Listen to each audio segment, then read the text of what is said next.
थक गई हूँ मुझसे।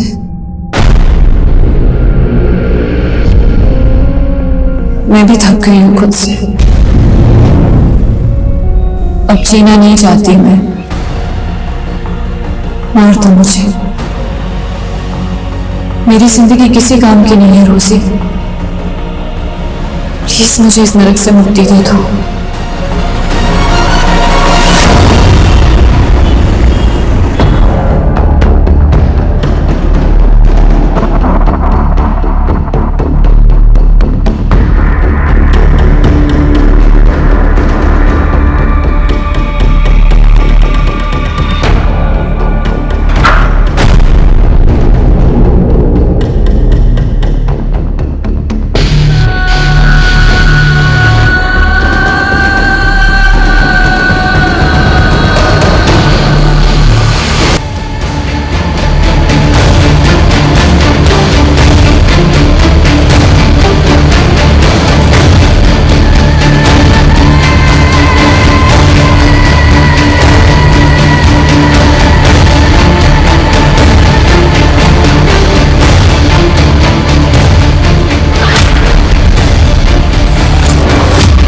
नमस्कार, मैं आशुतोष राणा क्राइम पेट्रोल के इस नए अध्याय शातिर क्रिमिनल्स में आप सभी का हार्दिक स्वागत करता हूं। हमारे देश में डाकू के संत बनने की कथा भी मिलती है। वहीं दूसरी तरफ हमारे यहां ऐसे लोग भी हैं जिन्हें कभी लोग अपना रोल मॉडल मानते थे, लेकिन कालांतर में वे कई घिनौने अपराधों में लिप्त हो गए। यह श्रृंखला एक आम इंसान के अंदर पनपते देव और दानव के द्वंद्व की एक मिसाल है। ऐसे द्वंद्व प्रत्येक मनुष्य के भीतर हमेशा चलते रहते हैं, लेकिन ऐसा क्या होता है जो इंसानियत गर्त में और हैवानियत ऊंचाई पर पहुंच जाती है, और जिसने मनिका के शरीर और उसके अंतर्मन को तोड़कर रख दिया था। मनिका की यह दुर्गति ऐसे शातिर और खूंखार अपराधी द्वारा की गई थी जिसने एक विकराल दानव का रूप ले लिया था, जो हिंदुस्तान की लगभग हर इन्वेस्टिगेटिव एजेंसी का एक बड़ा सरदर्द बन गया था।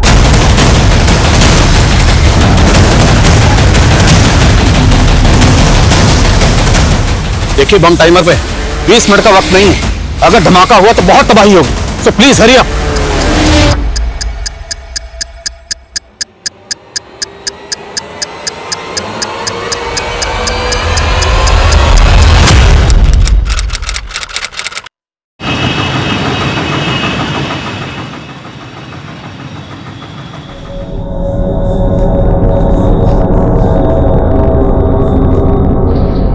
एक मिनट, क्या काम है?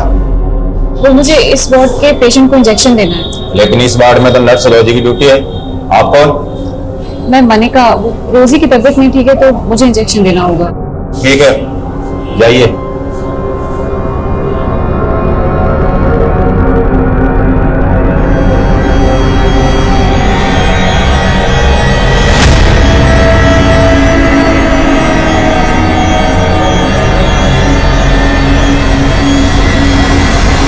रोजी, तुम होती कौन डिसाइड करने वाली?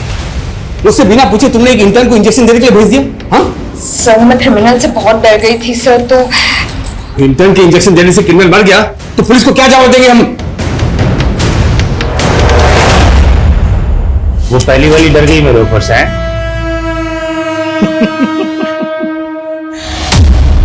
लेकिन उसकी जगह तो कमा सकती है लाखों रुपया।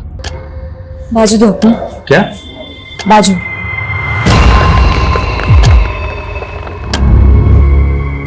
सिर्फ एक कॉल करना है और मेरा मैसेज पास करना है।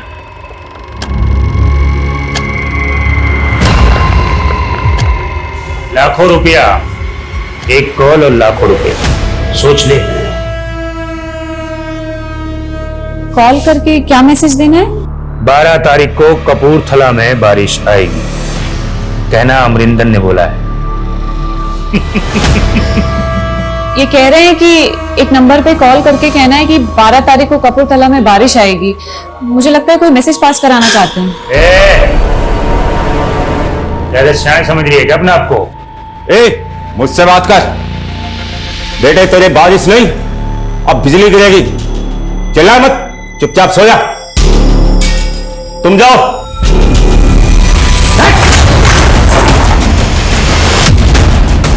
बिजली गिराएगा? चल चल पीछे। ए डॉक्टर चल इधर इधर कोने में चल, तेरे को मैं देखता हूँ। पीछे चल। मार दूंगा उसको, मार दूंगा, ठोक दूंगा इसको। नीचे रख, अबे नीचे।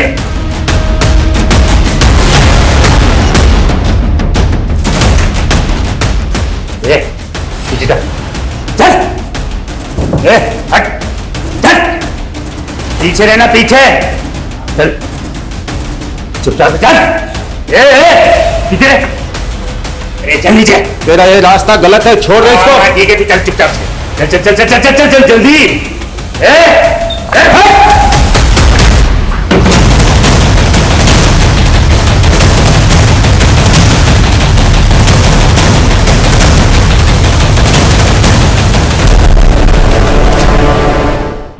क्या ये सब?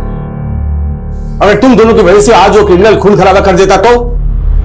सॉरी सर, लेकिन उसने कोई खून खराबा नहीं किया, बल्कि पुलिस को उसके मंसूबों का पता लगा है सर। अच्छा, इसके लिए तुम्हें मेडल मिलना चाहिए। वो भी देख नहीं, 2।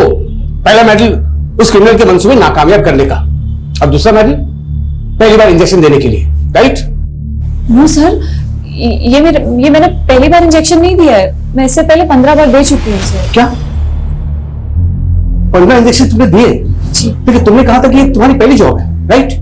एग्जैक्टली सर, ये मेरी पहली जॉब है, लेकिन इससे पहले मैंने मेरे गांव में मेरी माँ को 15 इंजेक्शन दिए थे सर। एक्चुअली उन्हें डायबिटीज था और गांव से हॉस्पिटल 100 किलोमीटर दूर था, तो मैं ही उन्हें इंसुलिन के इंजेक्शन देती थी सर। मैं तो डॉक्टर बनना चाहती थी, लेकिन ये तो सारे... अगर डॉक्टर नहीं बन पाई तो पुलिस इन्फॉर्मर बन जाए, लेकिन अगर नर्स की जॉब करनी है तो मेरे इंस्ट्रक्शन फॉलो करने पड़ेंगे।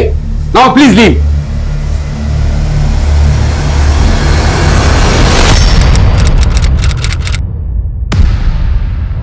Yes, sir. Come in, Adil. Have a seat. Thank you, sir. Last week में हुई एक मुठभेड़ में एक कट्टरवादी मारा गया था और उसके पास पड़ोसी मुल्क के 7 लोगों के पासपोर्ट मिले। उनमें से एक पासपोर्ट पे जुल्फिकार आलम का नाम था, लेकिन उस पर फोटो ये है। तुम्हें याद है, स्पेशल सेल में प्रमोशन से पहले तुम्हारा आमना सामना इस क्रिमिनल से हुआ था। Of course, sir. ये गुलशन खन्ना है। यही चौंकाने वाली बात है कि ये गुलशन खन्ना बॉर्डर पार करके जुल्फिकार कैसे बन गया। बस सर, इसे 10 साल की सजा हुई थी। आई नो, इसे अभी भी जेल में होना चाहिए था, लेकिन जेल में बहुत बड़ा गुफअप हुआ है। इत्तेफाक से उस जेल में गुलशन खन्ना नाम के 2 कैदी थे। इस गुलशन खन्ना को 10 साल की सजा हुई थी और दूसरे गुलशन खन्ना को 8 साल की। तो मतलब गुलशन खन्ना को जमानत मिली, लेकिन उस जमानत पर वो गुलशन खन्ना बाहर नहीं गया, जेल से बाहर गया ये वाला गुलशन खन्ना। राइट। हमें इस गुलशन खन्ना उर्फ जुल्फिकार को ढूंढना होगा। मगर सर, अगर ये इस वक्त भी पड़ोसी मुल्क में हुआ तो? नहीं, इंटेलिजेंस का मानना है कि वो पड़ोसी मुल्क में ट्रेनिंग के लिए गया जरूर था, लेकिन अब शायद वो इंडिया में वापस अपने साथियों के साथ कुछ तो खतरनाक करने वाला है, जिसका कि सस्पेंस अभी तक बरकरार है। मेरे लिए क्या हुक्म है सर? इस गुलशन खन्ना को ढूंढना है और इंटेलिजेंस के हवाले करना है, और वो भी सिर्फ 15 दिन के अंदर। आई श्योर, ये गुलशन खन्ना जहां कहीं भी होगा ढूंढ निकालूंगा सर। अमरिंदर को आज ग्लोबल ग्रीन हॉस्पिटल से कोर्ट ले जाया जा रहा है।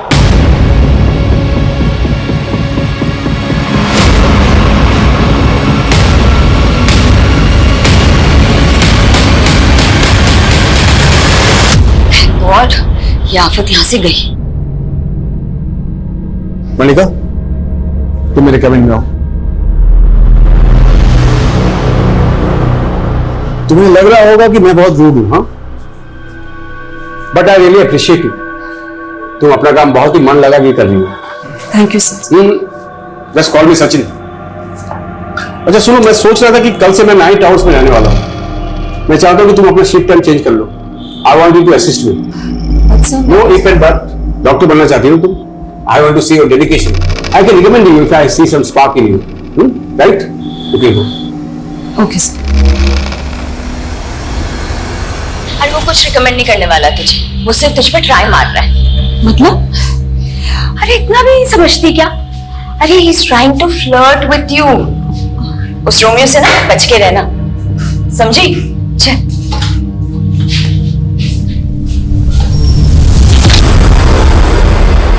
सर, रिकॉर्ड के मुताबिक गुलशन खन्ना पंजाब के फिरोजपुर का रहने वाला था और 10 साल पहले इसकी गिरफ्तारी के बाद इसकी मदर भी गुजर गई थी और 3 साल पहले जब वो जेल से बाहर आया तब से वो फिरोजपुर में भी नहीं देखा गया। सर, शायद इसको पकड़े जाने का खतरा हो, इसलिए इसने बॉर्डर क्रॉस कर लिया। लेकिन एक छोटा सा क्रिमिनल बॉर्डर पार करने में कामयाब कैसे हुआ और कट्टरवादी बन गया? हो सकता है ये बाकी के भी गुलशन की तरह क्रिमिनल्स हों और कट्टरवादी बन गए। सर, क्रिमिनल डाटाबेस से इन सबके फोटो टैली करवाता हूँ। पर अहम सवाल यह है कि गुलशन खन्ना इतनी बड़ी जालसाजी करके जेल से फरार होने में कामयाब कैसे हुआ? आखिर जेल में चल क्या रहा था? 1 साल पहले मेरा यहाँ ट्रांसफर हुआ और जब से मैंने ज्वाइन किया यहाँ के रिकॉर्ड सब ऐसे ही थे। तिवारी जी, आपने इस जेल को कब ज्वाइन किया, आपका कब ट्रांसफर हुआ, मैं जानने नहीं आया हूँ। मेरे लिए मुद्दा यह है कि जब जमानत गुलशन खन्ना 2 को मिली तो जेल से बाहर गुलशन 1 कैसे चला गया? अनफॉर्चुनेटली इन दोनों की फोटो इंटरचेंज हो गई, लेकिन मैं इसमें इन्वॉल्व नहीं हूँ, इसकी जांच बैठी है। गुलशन खन्ना 2 अभी जेल में है ना? हमें मिलना उससे। साहब, मुझे नहीं पता था कि मेरी जमानत करवाई गई थी। वो दूसरा गुलशन जरूर कोई 30 मार खा होगा जो इतना बड़ा खेल करके चला गया। साहब, अगर हम भी जाने कितना बड़ा 30 मार खा था। और क्या जानते हैं इसके बारे में? साहब, मैं उसके बारे में कुछ नहीं जानता, यहां तक कि मेरी उससे कभी बात भी नहीं हुई। इधर जेल में वो हमेशा मकबूल भाई से चिपका रहता। साहब, इधर जेल में हर कोई मकबूल भाई की इज्जत करता था। फिर हम भी मिलते हैं इस मकबूल भाई से। साहब, मकबूल भाई को तो फांसी की सजा सुनाई गई, उनको तो फांसी भी होगी। What? मुझे नहीं मालूम था तुम शांतिनगर में रहती हो। वैसे रोज मैं यहीं से जाता हूँ, मैं तुम्हें ड्रॉप कर दिया करूंगा। ठीक है? नहीं डॉक्टर, सचिन, भूल गई तुम? देखो, इतना फॉर्मल होने की जरूरत नहीं है, मैं इतना हेजिटेट करने की। Relax. Hello? What the hell? क्या हुआ? वो क्रिमिनल अमरिंदर पुलिस कस्टडी से भाग गया। सर, कमें? सर, गुलशन खन्ना के अलावा बाकी किसी के भी क्रिमिनल रिकॉर्ड्स का मालूम नहीं चला। वो मकबूल जादी, गुलशन खन्ना जिसके टच में था वो क्रिमिनल लॉयर था, तो पूरे चांसेस हैं कि मकबूल जादी उस लॉयर को भी जानता हो जिसने दूसरे गुलशन खन्ना की जमानत करवाई थी। हो सकता है सर। और सर, मकबूल जैदी का पास रिकॉर्ड भी काफी इंटरेस्टिंग है। उसने टाडा कोर्ट में एक ऐसे आदमी की पैरवी की थी जो 7 साल पहले बॉम्ब ब्लास्ट में सस्पेक्ट था और फिर वो केस हार गया और वो आदमी कट्टरवादी प्रूव हुआ। सर, हो सकता है मकबूल जैदी का गुलशन को जेल से बाहर निकलवा के कट्टरवादी बनाने में हाथ हो। ये मकबूल आखिर शय क्या थी? क्रिमिनल लॉयर था, लेकिन अपनी एक्स गर्लफ्रेंड के शौहर का कत्ल करके फांसी पे चढ़ गया। इसकी कहानी को जरा करीब से समझने के लिए इसके करीबी लोगों से मिलना पड़ेगा।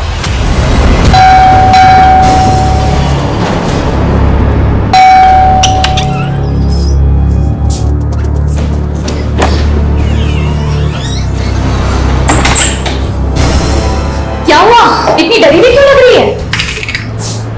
कुछ नहीं दीदी, वो हॉस्पिटल की नाइट ड्यूटी रहती है ना, तो थोड़ी एंजाइटी हो जाती है। तो जरूरत क्या है नर्स की ड्यूटी करने की? अरे क्यों नहीं? जॉब नहीं करेगी तो बोर हो जाएगी, और तुम्हें तो खुश होना चाहिए कि ये खुद अपने पैरों पे खड़ी हो जाएगी। जीजू, मैं आप लोगों पर बोझ नहीं बनना चाहती। मैं एक घर रेंट पर ही ले। कैसी बात कर रही है मनिका? वो तो तुझे बस मोटिवेट करने के लिए कह रहे हैं। हाँ, एक मिनट।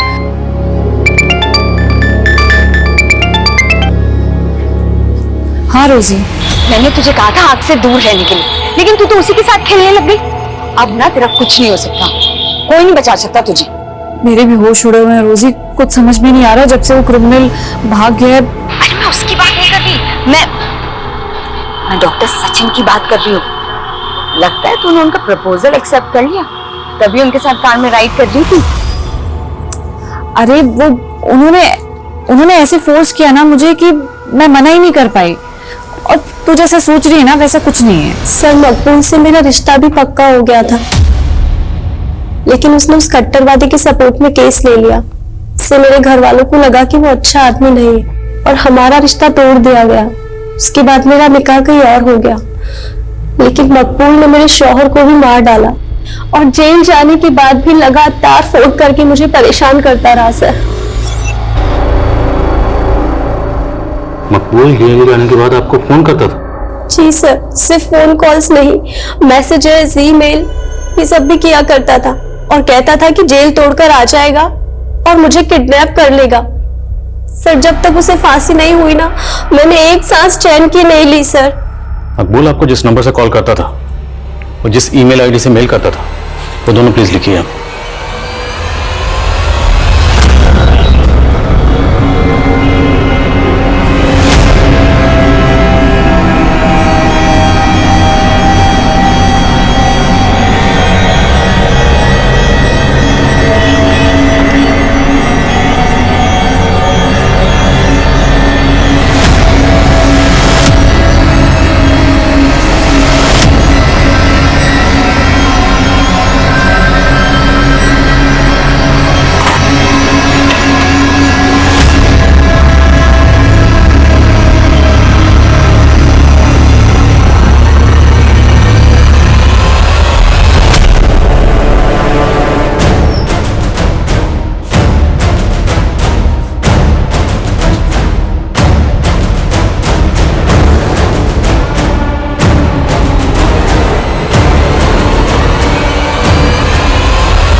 क्या हुआ मलिका?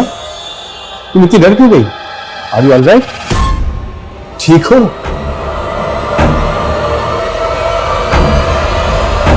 आदिल, मैंने तुम्हें गुलशन खन्ना को ढूंढने को कहा था और तुम मकबूल जैदी का बैकग्राउंड इन्वेस्टिगेट करने लगे, जिसे कि ऑलरेडी फांसी हो चुकी है। सर, मेरी गट फीलिंग कहती है कि जेल में गुलशन 1 और गुलशन 2 के जो रिकॉर्ड मिक्सअप हुए वो मकबूल की रिश्वत पे हुए।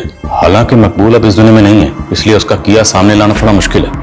पर सर, स्ट्रांगली फील कि सच यही है, क्योंकि सर गुलशन जेल में मकबूल के टच में था और सर ये मकबूल जेल में रहते हुए भी फेक आईडी से लिया गया सिम इस्तेमाल करता था। उस सिम से ना सिर्फ वो अपनी गर्लफ्रेंड को कॉल करता था, बल्कि फेक आईडी से लिए गए और कई नंबर्स पे लगातार कॉल करता था। उस जेल में इतना कुछ हो रहा था? सर, इतना ही नहीं, हमें तो यहां तक पता चला कि मकबूल जेल में रह के ईमेल भी करता था।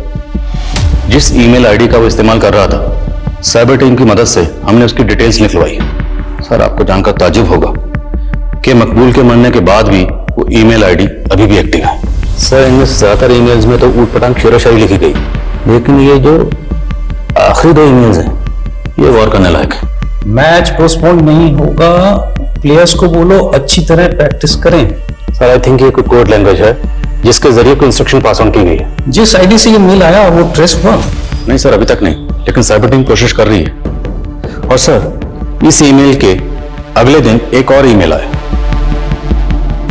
ये वाला। अब इसमें ना तो कोई वर्ड्स है ना कोई सेंटेंस है, इसमें सिर्फ डिजिट्स है, 22 डिजिट, टोटल 22 डिजिट्स। सर, हो ना हो ये कोई कोड है और हमें इस कोड को जल्द से जल्द डिकोड करना होगा ताकि हम किसी बड़े हादसे को होने से रोक सकें। हेलो, आजकल बहुत चिपक रही है डॉक्टर सचिन से। तुम एक मामूली सी नर्स होकर डॉक्टर से शादी करने का सोच रही है। क्या बकवास कर रहे हो तुम? हो कौन तुम? मैं जो भी हूं, जल्दी जान जाएगी। अब दूर रहे डॉक्टर सचिन से, वरना बहुत पछताएगी। उसने तुम्हें मुझसे दूर रहने की धमकी दी, था कौन वो? उसने कुछ नहीं बताया सर, लेकिन जरूर उसे कोई गलतफहमी हो रही है, क्योंकि हमारे बीच तो ऐसा कुछ है ही नहीं। मैं नहीं जानता तुम मुझे लेकर क्या सोचती हो, लेकिन देखो, सच तो यह है कि मैं तुम्हें पसंद करने लगा हूं। ये क्या कह रहे हैं सर आप? पहले तुम्हारी सिस्टर तुम्हारी शादी किसी और से करवाना चाहती है, लेकिन मेरा दिल ये कह रहा है कि तुम भी मुझे पसंद करने लगी हो। सर, मैं I know Manika, it's too early. इतनी जल्दी तुम्हारे लिए हाँ बोलना इतना आसान नहीं है, लेकिन take your time, I will wait. Department के कई एक्सपर्ट से मैंने इस 22 डिजिट के कोड को डिकोड करवाने की कोशिश की, लेकिन कोई प्रोग्रेस नहीं है। लेकिन सर, इन कोड्स को डिकोड करना निहायत जरूरी है। सर, इससे पहले कोई बड़ा हादसा हो, हमें बिना वक्त गवाए इन्हें डिकोड करना चाहिए। मैंने भी यही कंसर्न शो किया था, लेकिन उनका कहना है कि ये केस सेंट्रल इन्वेस्टिगेटिव एजेंसी को सौंप दिया जाए, जो कि इस तरह के केसेस की एक्सपर्ट है। बट सर, आपने मुझे 15 दिन दिए थे, अभी तो सिर्फ 10 दिन हुए हैं सर। वैसे भी डिसाइड हो चुका है, we are no more in this case. अच्छा सर।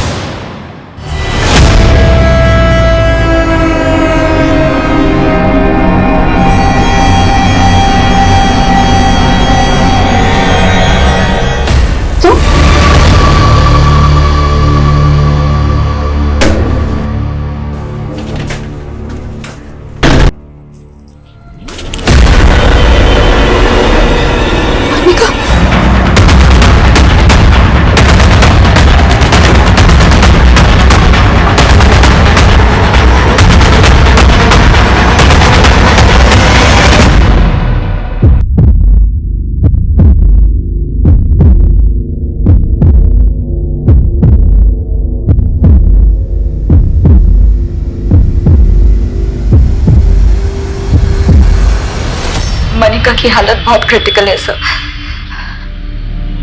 उसके साथ किसी ने चेंजिंग रूम में। सिस्टर, आप हमें क्राइम सीन दिखा सकती हैं? यस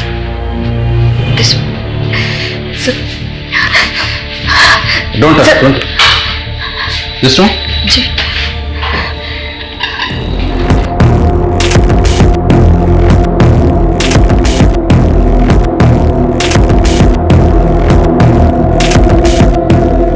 सब मोनिका को न सिर्फ मारने की कोशिश की गई है, बल्कि शायद उसके साथ रेप भी। सर, चेंजिंग रूम के आसपास के एरिया में कोई सीसीटीवी इंस्टॉल नहीं है। मोनिका कल नाइट ड्यूटी पे थी, उसकी ड्यूटी 5-6 बजे तक चली होगी। उसके बाद वो चेंज करने के लिए यहाँ आई है। भले चेंजिंग रूम के पास कोई सीसीटीवी इंस्टॉल नहीं, पर आपका दुनिया के सारे क्राइम का पता सीसीटीवी से चलेगा? हॉस्पिटल लाइफ इतना बड़ा स्टाफ है, स्टाफ की आंख और कान तो खुले होंगे ना। इतना बड़ा कांड हुआ, किसी ने कुछ देखा नहीं, कुछ सुना नहीं। How it's possible? सर, अभी तक तो किसी ने कोई स्टेटमेंट नहीं दी है। अब पता नहीं काम आउटसाइडर का है इनसाइडर का है, बट हॉस्पिटल के बाकी सीसीटीवी फुटेज चेक करवा रहा हूँ। Quick sir.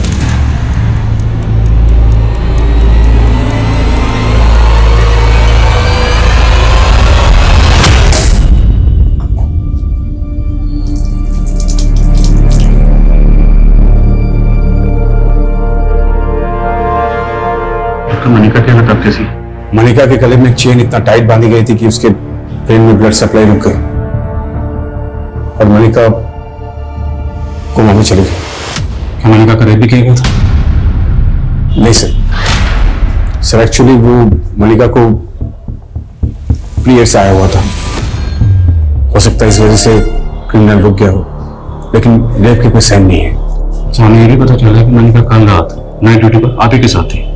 जी सर, मुझे तो लगा था कि नाइट ड्यूटी के बाद वो चली गई होगी, लेकिन वो सब होना हो ये जरूर सुरेश ने किया है सर। कौन सुरेश? सर, वो यहाँ वार्ड बॉय था। मनिका ने पहले मुझे उसके खिलाफ कंप्लेंट भी की थी। कुछ दिन पहले सर चेंजिंग रूम में मनिका को चेंज करते हुए देख रहा था। ये क्या बोल रही है मनिका? मैं ऐसा करूंगा? भरोसा तो मुझे भी नहीं हुआ था कि तुम इस हद तक गिर सकते। अरे गिर तो तू रही है जो इतना घटिया रहा है। मैं सुरेश के खिलाफ पुलिस एक्शन लेना चाहता था, लेकिन मनिका नहीं चाहती थी कि बात फैले, इसलिए मैंने सुरेश को सस्पेंड करवा दिया। लेकिन आई एम श्योर सर, उसी ने मनिका से बदला लिया है।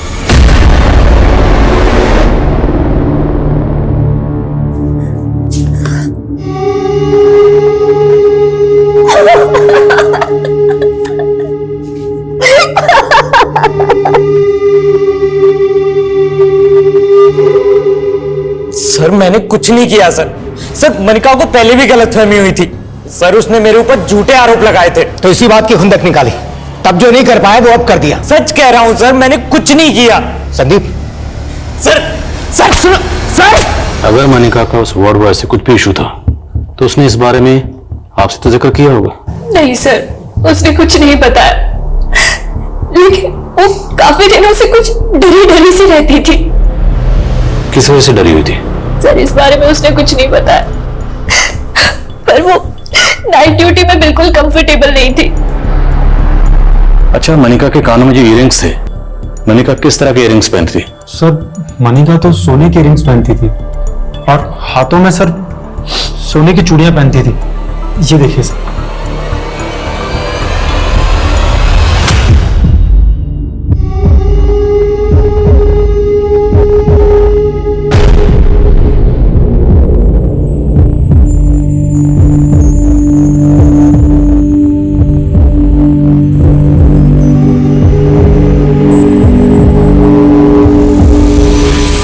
और सुरेश ने भी अभी तक मुंह नहीं खोला है। हॉस्पिटल के बाकी सीसीटीवी फुटेज से भी अभी तक कुछ नहीं मिला है। मनिका को बुरी तरह टॉर्चर किया गया और डॉक्टर सचिन का कहना है कि रेप पे कोई साइन नहीं। तो क्या महज सोने के गहनों के लिए मनिका का इतना बुरा हाल किया गया? सर, हो सकता है क्रिमिनल का मकसद कुछ और हो उसे मारने का। जब उसे लगा कि वो मर गई तो वो चला गया, क्राइम को लूट की शक्ल देकर। क्राइम सीन से हमें ये चेन मिली। हो सकता है क्रिमिनल ये चेन अपने साथ लेकर आ रहा। जहां जहां ये चेन बिकती है सब जगह पता करो। और क्राइम सीन से हमें ये सिगरेट बट भी मिली। मनिका से जुड़े लोगों में और हॉस्पिटल के साथ में इस ब्रांड की सिगरेट कौन कौन पीता है पता करो। सर, और सर, मैंने मनिका के सीडीआर भी चेक किए। उसे आखिरी कॉल एक पीसीओ से किया गया था और इसी पीसीओ से पिछले 1 हफ्ते से उससे कई बार कॉल किया गया था। इस पीसीओ की डिटेल लिख लो, पता करो ये पीसीओ कहां है। सर, जिस पीसीओ से मनिका को कॉल किया गया था इस पीसीओ का नंबर है और ये पीसीओ संत नगर में आपके घर से महज 300 मीटर की दूरी पर है। ये कॉल किसने किया होगा? एक्चुअली सर, मुझे भी मनिका ने ये नंबर दिखाया था। उसको इसी नंबर से थ्रेड कॉल्स आ रही है। Thread calls? Yes sir. Actually sir, मेरा और मनिका का अफेयर था और कोई मनिका को धमकी दे रहा था कि वो मुझसे दूर रहे। ये बात आपने मुझे पहले नहीं बताई? हाँ सर, मैं बताने वाला था लेकिन उस वक्त मुझे ज्यादा डाउट सुरेश पे था। Thank you.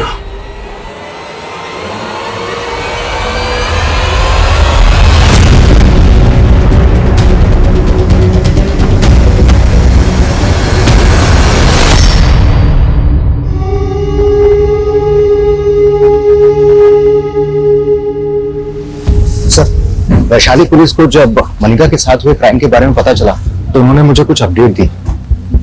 वैशाली पुलिस ने मनिका के केस की अपडेट दी? यस सर, वैशाली पुलिस ने अमरिंदर नाम के क्रिमिनल को अरेस्ट किया था। उसका इलाज उसी हॉस्पिटल में चल रहा था और मनिका की वजह से उसके कपूरथला के एक अड्डे का पता चला था जहां पर उसकी हथियारों की खेप भी पकड़ी गई थी और हॉस्पिटल से निकलते ही अमरिंदर फरार हो गया। हो सकता है अमरिंदर ने ही मनिका के साथ में ये किया, बदला लेने के लिए।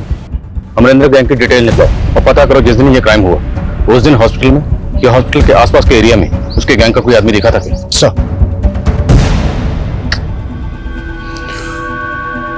ये इंतजार कभी खत्म नहीं होगा मनिका। मैं जानता हूं तुम पल पल जीने के लिए लड़ रही हो, लेकिन मैं तुम्हें इस हाल में देख नहीं पा रहा हूं। इसलिए मैं रिजाइन कर लिया है मनिका। मैं हमेशा के लिए यहां से जा रहा हूं।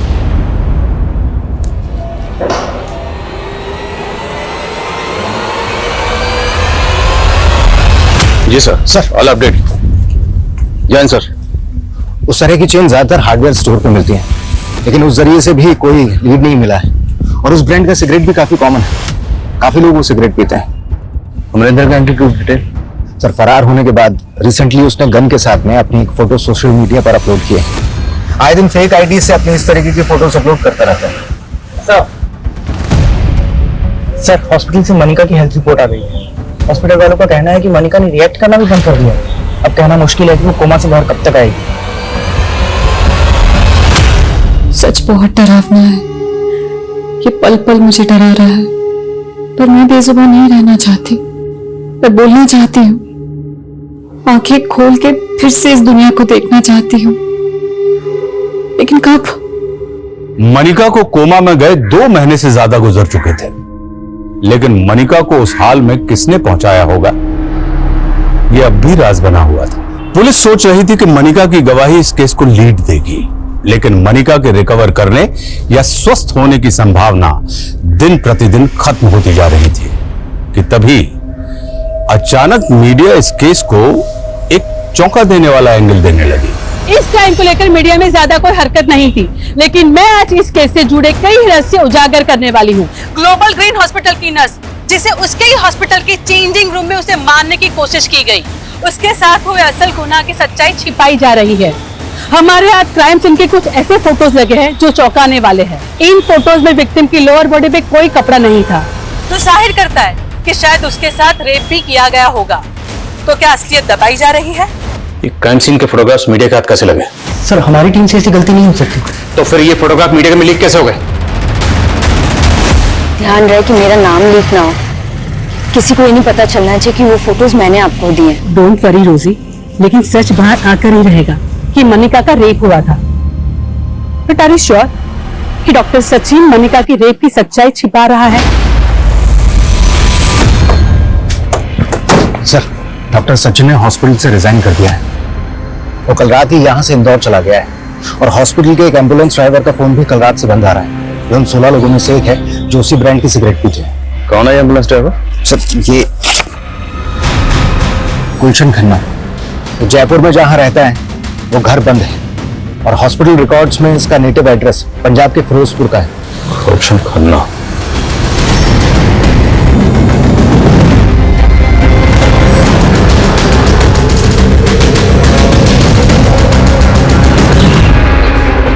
गुलशन अगर फिरोजपुर नहीं पहुंचा तो गया कहां? पता नहीं सर। लेकिन डॉक्टर सचिन गायब नहीं है। लेकिन डॉक्टर सचिन के रिजाइन करते ही गुलशन खन्ना गायब हुआ। हो सकता है इसमें इन दोनों की मिलीभगत हो। इस डॉक्टर सचिन पर नजर रखो और गुलशन खन्ना इसके लिए लुकआउट नोटिस जारी करो। Okay sir. गुलशन खन्ना 10 साल पहले मनिका का गुनहगार था, जिसे पुलिस ने 10 साल पहले खबरियों की टिप पर चंडीगढ़ से गिरफ्तार कर लिया था। लेकिन क्या 10 साल बाद वो वाकई जुल्फिकार आलम बन चुका था, या फिर ये कोई ऐसा चक्रव्यूह था जिसमें पुलिस उलझ कर रह गई थी? ऐसा लग रहा है एक सदी गुजर गई यहाँ पड़े पड़े। मैंने जिस नजर से इस दुनिया को देखा था वो दुनिया तो बहुत बदल गई होगी, लेकिन क्या उस बदली हुई दुनिया में अब कोई ऐसा होगा जो मेरे बारे में सोचता होगा? देखो अरुंधति, मनिका भले पिछले 10 सालों से कोमा हो, लेकिन हमारा संविधान किसी को भी इच्छा मृत्यु की इजाजत नहीं देता। ये आर्टिकल 21 का वोल्यूशन होगा जो हर नागरिक को जीने का अधिकार देता है। और अब तुम ये कह रही हो मनिका के घर वाले? सर, उसके घर वालों को उसकी कुछ नहीं पड़ी है। अरे सालों से हॉस्पिटल में है मनिका, उसको देखने तक नहीं आए। लेकिन मैं सर, तुम्हें कैसे पता कि मनिका इच्छा मृत्यु चाहती है? उसके अधिकारों के लिए लड़ रही हो, लेकिन तुम उसकी जिंदगी की मालिक नहीं हो जाती। तुम्हारी पिटीशन रिजेक्ट की जाती है। Sir please, you can go. Sir, commissioner sir officially ये केस हमारे हाथ से जा चुका है, लेकिन फिर भी आप इस केस पर काम कर रहे हैं? हाँ शर्मा, क्योंकि मैं खुद को चैलेंज करना चाहता हूं। अगर गुलशन खन्ना की कोई भी लीड इन डिजिट्स और अल्फाबेट में कहीं छुपी है ना, तो मैं उसे डिकोड करके रहूंगा। उसके लिए चाहे मुझे दिन रात कनेक्ट करनी पड़े। मैंने कुछ एक्सपर्ट से बात की है, उनका कहना है कि इन डिजिट्स और अल्फाबेट्स का आपस में कॉम्बिनेशन होता है, और इन डिजिट्स के अल्फाबेट्स को अगर जोड़ें तो एक वर्ड फॉर्म होता है जिसमें कोई ना कोई मैसेज छुपा होता है। जैसे न्यूमरोलॉजी में हर अल्फाबेट का एक अक्षर होता है। एग्जैक्टली सेम उसी तरह से यहां पर A to I और J to R को 1 से 9 के डिजिट्स दिए गए हैं, और S to Z को 9 से 1। हालांकि टेररिस्ट ग्रुप इन नंबर और डिजिट्स को अपने हिसाब से घुमाते रहते हैं, but still I have to find out कि ये 22 डिजिट्स जो हैं, अब इनके अल्फाबेट्स को जोड़ने के बाद कौन सा वर्ड फॉर्म होता है। सर, अगर हम अनऑफिशियली इस केस पर काम कर ही रहे हैं तो हमें उस क्रिमिनल अमरिंदर पर भी रीलुक करना चाहिए, क्योंकि हमें लगता था कि अमरिंदर का गुलशन से कनेक्शन होगा। हाँ, पर शर्मा, अमरिंदर तो काफी लंबे अरसे से अंडरग्राउंड है ना। सर, अगर मान लें कि अमरिंदर का गुलशन से कनेक्शन हो तो मकबूल भी अमरिंदर से कनेक्टेड हो। मुमकिन है, investigate it. Arundhati madam, court कुछ भी कहे, लेकिन मनिका रोज मेरे सपने में आती है और यही कहती है कि उसे इस नर्क से मुक्ति चाहिए। मुक्ति तो हम नहीं दे सकते, लेकिन क्या तुम्हें लगता है कि मनिका की इस हालत के जिम्मेदार सिर्फ गुलशन नहीं, डॉक्टर सचिन भी है? उसने ही जानबूझकर मनिका की रेप केस की बात छिपाई थी। अब इन बातों का क्या फायदा मैडम? पुलिस ने अरेस्ट तो सिर्फ गुलशन को ही किया था ना।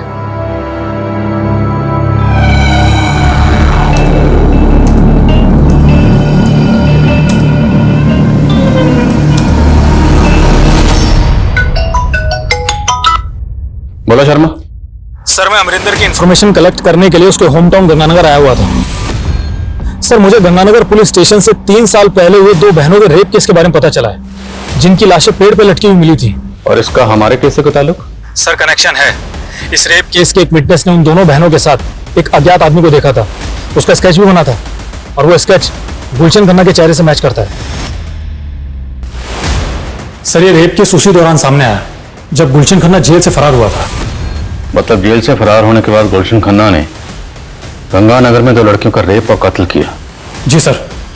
और सर मनिका के केस में भी यही सवाल उठते थे कि मनिका का भी रेप हुआ था। और उस वक्त डॉक्टर सचिन ने साफ साफ कहा था कि मनिका का रेप नहीं हुआ है।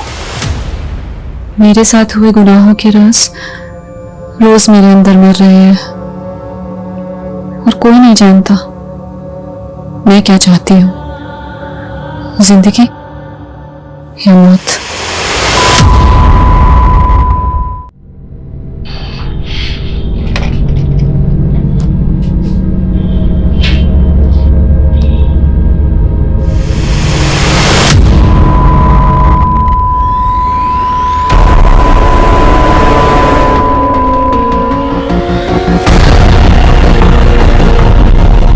मनिका, मनिका, मनिका!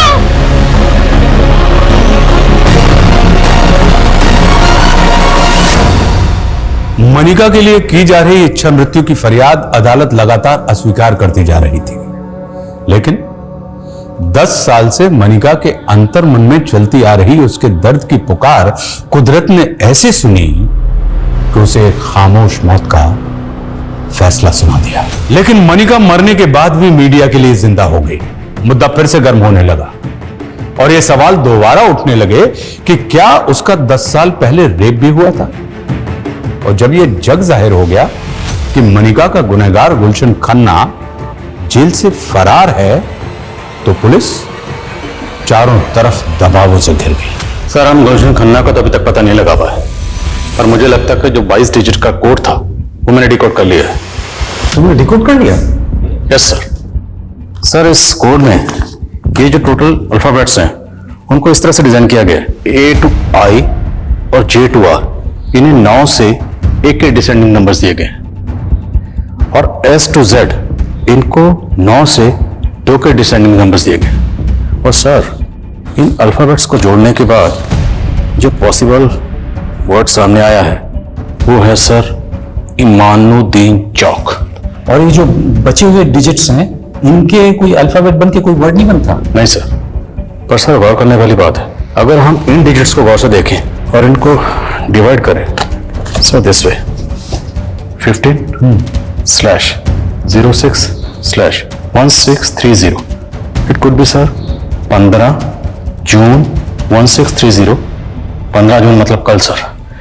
कल इनामुद्दीन चौक में कुछ बड़ा होने वाला है sir. It could be terrorist attack sir. अगर हमने जल्दी कुछ नहीं किया तो जान माल का नुकसान हो सकता है। अगर ऐसा है तो हमें चांस नहीं लेना चाहिए। Go ahead, I will give you full support. जय सर।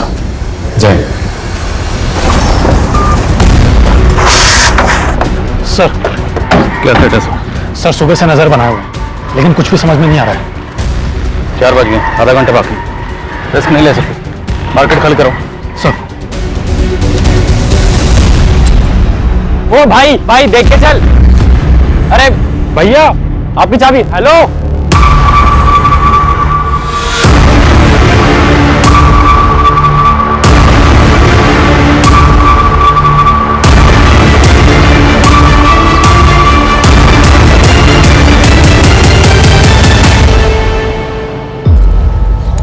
स्कूटर या बाइक की चाबी है। इस तरह से अपनी चाबी छोड़कर क्यों भागा है?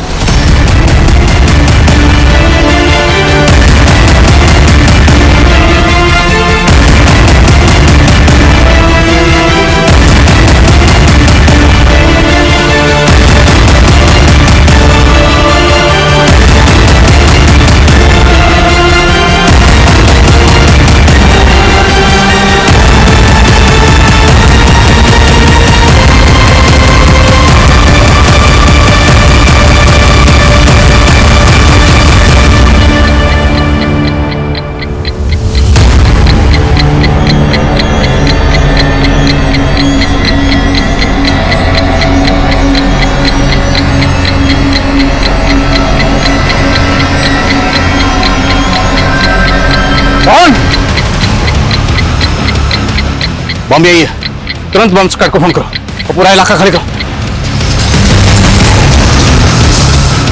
देखिए बम टाइमर पे है, 20 मिनट का वक्त नहीं है। अगर धमाका हुआ तो बहुत तबाही होगी, सो प्लीज हरी अप।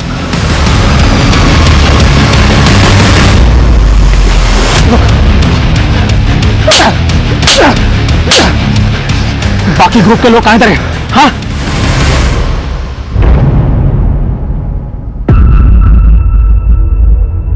जय सर। सर बम डिफ्यूज हो गया। Good job Adil. Thank you sir.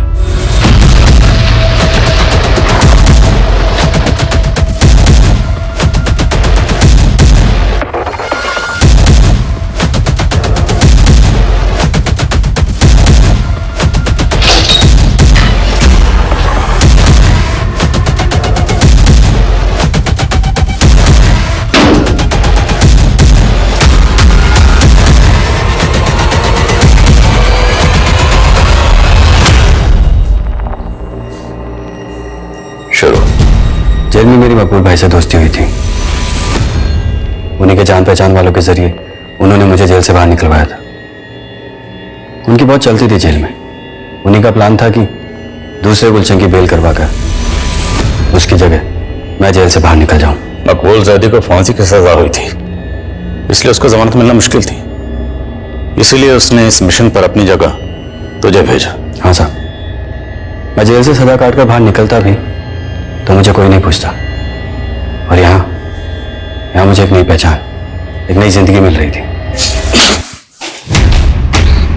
किसी मासूम की जिंदगी उजाड़ कर तो खुद के लिए नई जिंदगी ढूंढ रहा था। और जेल से छूटने के बाद तो सीधा अमरिंदर के गांव गया था। वो भी तेरे ग्रुप में शामिल था? नहीं, वो जब हॉस्पिटल में मनिका ने अमरिंदर की पोल खोल दी थी तब उस समय मेरी ड्यूटी वहीं थी। अमरिंदर के कहने पर ही मैंने उसका मैसेज पास किया था। अमरिंदर को आज ग्लोबल ग्रीन हॉस्पिटल से कोर्ट ले जाया जा रहा है। तब वो वहां से भाग गया था, लेकिन उसमें मेरे पैसे बकाया थे। उसने मुझसे वादा किया था कि उसकी इंफॉर्मेशन पास कर दूंगा तो वो मुझे पैसा देगा। जेल से छूटकर मैं वही लेने गया था और वहां 2 लड़कियां दिखी, तो मकबूल भाई के दोस्तों के साथ मिलकर उनके साथ मजाक किया और पेट पे टांग दिया। और 10 साल पहले तूने मनिका का रेप भी किया होगा। जबान की बहुत तेज थी साहब, अपने आगे मर्दों को कुछ समझती नहीं थी। इसी अकड़ में वो अमरिंदर से बिगड़ गई। मैं भी देखना चाहता था कि कितनी गर्मी है उसमें। कपड़े बदलते हुए देखता था सामने उसे, बहुत अच्छी लगती थी मुझे। उसको प्रपोज भी करना चाहता था, पर उसने मुझे कभी भाव ही नहीं दिया। उस डॉक्टर सचिन को भाव देने लगे तो मैंने उसको धमकी दी। मनिका को धमकाने के लिए तो उन्होंने डॉक्टर सचिन के घर के पास वाला पीसीओ इस्तेमाल किया। क्यों? डॉक्टर सचिन अमरिंदर का इलाज कर रहा था।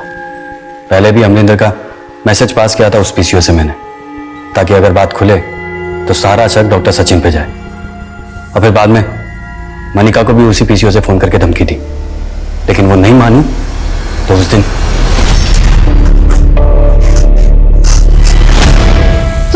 और डॉक्टर सचिन ने कहा कि उसका रेप नहीं हुआ। तो मैं खुद हैरान था कि उसने ऐसा क्यों कहा। सर, मैं शादी करना चाहता था मनिका से, इसलिए मैं ये नहीं चाहता था कि उसकी बदनामी हो। लेकिन मुझे ये नहीं मालूम था कि इतने सालों के बाद उसका ये आश्रय होगा।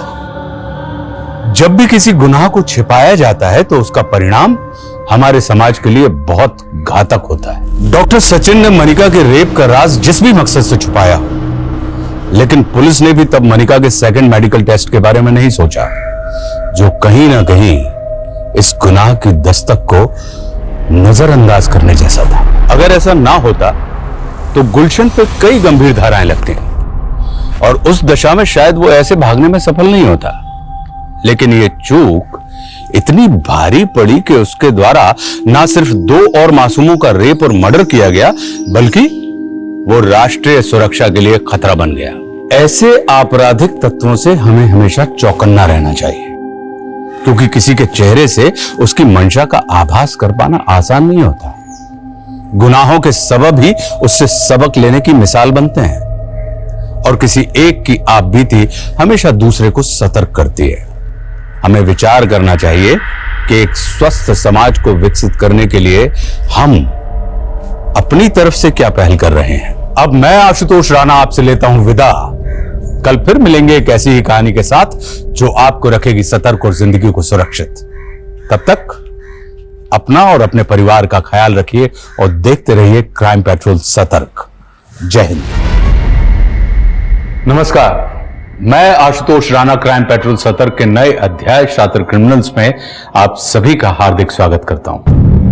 इस श्रृंखला में हम ऐसे कुख्यात अपराधियों की बात करेंगे जिनके दिमाग के काम करने का तरीका देखकर आपकी रूह तक कांप जाएगी कि इंसानी दिमाग किस तरह से आपको अचंभित करने की क्षमता रखता है।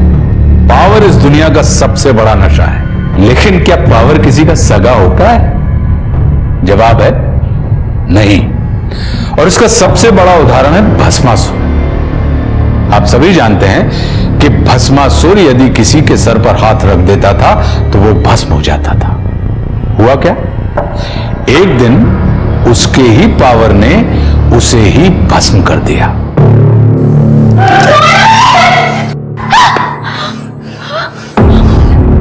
क्यों लेके आया मेरे को यहाँ पे? क्या किया मैंने?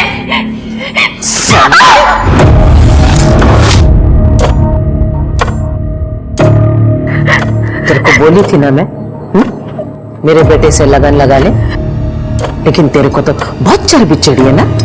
क्या बोली मेरे को कि तेरा बेटा हैवान है, मैं उसके साथ शादी नहीं करेगी? हैवान दिखता है तेरे को ये? हाँ, सुन, इसको अंदर ले जा, ऐसे मजे करना इसके साथ, उसके बाद मैं काम पे रख लेंगे इसको झाड़ू पोछे के लिए।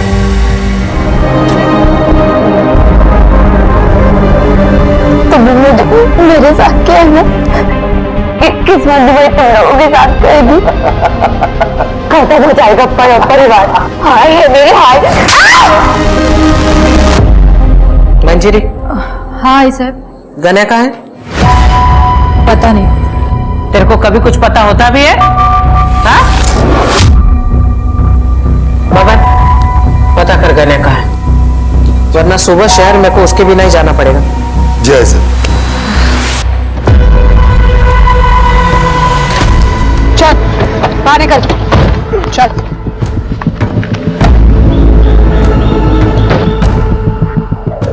यहाँ पे क्यों लाया मेरे को? गलती हो गई गणेश जी, माफ कर दो। अभी तुम आजाद हो। भागो।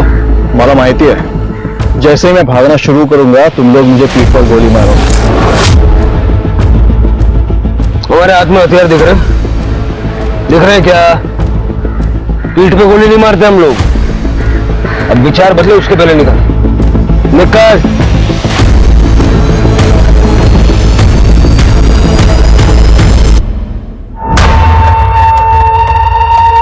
गने फोन का उछलत नहीं है, लगता है इसके बिना ही नासिक जाना पड़ेगा। बबन चल।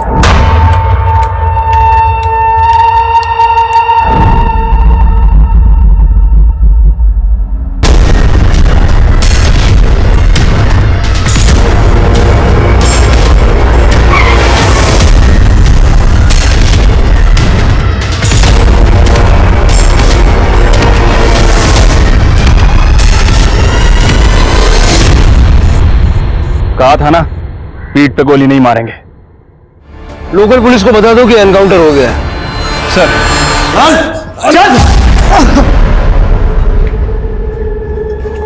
चल, अंगूठा लगा। मैं इस कागज पे अंगूठा नहीं लगाऊंगा। क्या? अंगूठा नहीं लगाएगा? लगाऊंगा। अंगूठा नहीं लगाएगा? चल अंगूठा लगा। पूरे हैं? हाँ, चेक किया मैंने। चलो, कुछ तो अच्छा काम किया मेरे नौरे ने। लाओ ना रे अंगूठा, काय को मेरे इतना टाइम खोटी कर रहा है?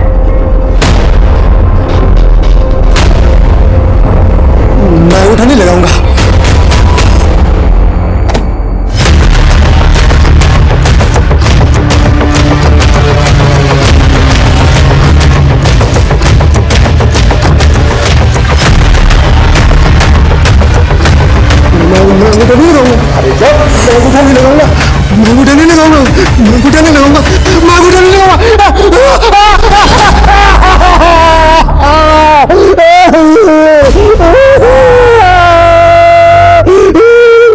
दे इसको। अब लगाएगा अंगूठा। चल।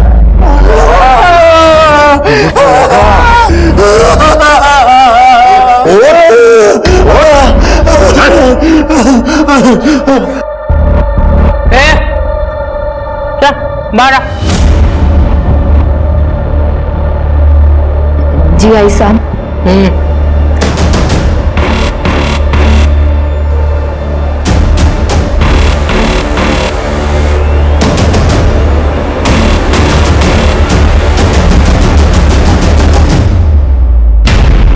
आई साहब, तो इंस्पेक्टर देशमुख आ रहा है।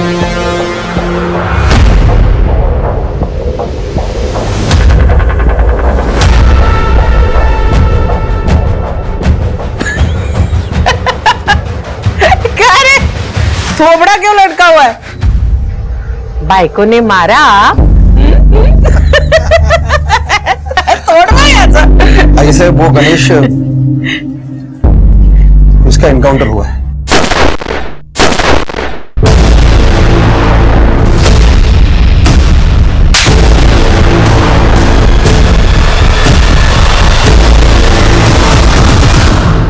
मुंबई से कोई टीम आई है। क्यों? बैंक रॉबरी इन्वेस्टिगेशन के लिए। उसका इस केस से क्या लेना देना? वो लोग बस कोई ना कोई बहाना लेके आते हैं ताकि सब कुछ लीगल लगे, और हेडक्वार्टर ने भी उन्हें अचानक भेजा तो मैं भी कुछ कर नहीं पाया, और आज सुबह हमें पता चला कि जंगल के पास गणेश की लाश पड़ी है। गणेश! भाई साहब, मुझे माफ कर दीजिए।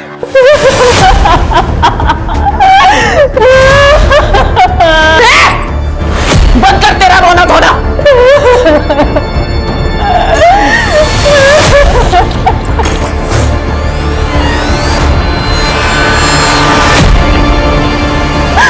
आई, गने गया तो क्या हुआ? मैं हूं ना, मैं उसकी जगह संभालूंगा।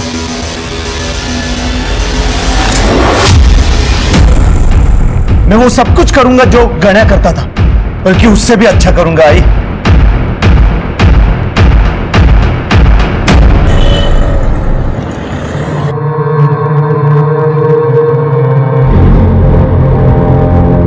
मेरा गणा चला गया। पक्का पक्का किसी ने उसकी पुलिस को चुगली की है।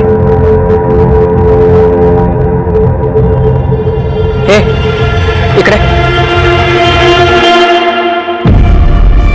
मैंने तेरे को पूछा था ना कल, गणा किधर है?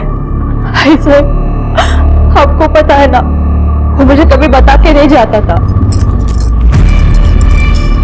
भाई कोई ना था चितो, तेरा पति किधर जाता है, क्या करता है, ये सब पता लगाना तेरी जिम्मेदारी थी ना।